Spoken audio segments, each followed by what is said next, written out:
kinds of not taking things for granted that I know of. One is where you remind yourself to be thankful of something that's there that you like. So instead of just taking it for granted, you say, oh, we're in a garden. Somebody made this garden. Somebody designed this garden.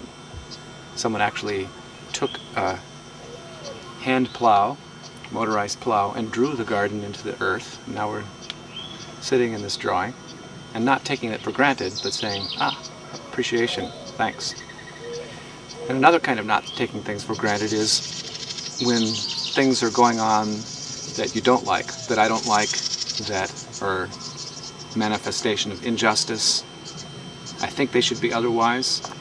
And the first thought is, that's the way it is. You've got to live with it, deal with it. That's sort of the default response. And not to take that for granted would be to say, maybe there's something that could be done to change it. And that's a question that I find myself really interested in a lot. And if I'm in company of people asking that question, I find myself in good company, where I even like my own question. If I'm not in that company, I don't necessarily even like my own question. I think, who am I to be thinking things should be otherwise? Just making myself frustrated.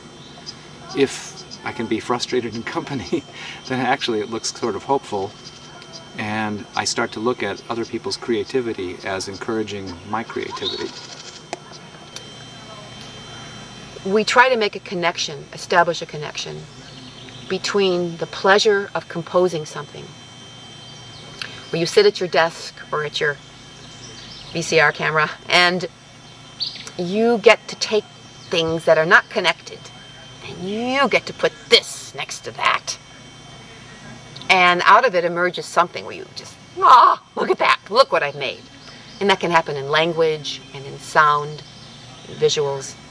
The glee of being a composer, an artist, a maker is just so much.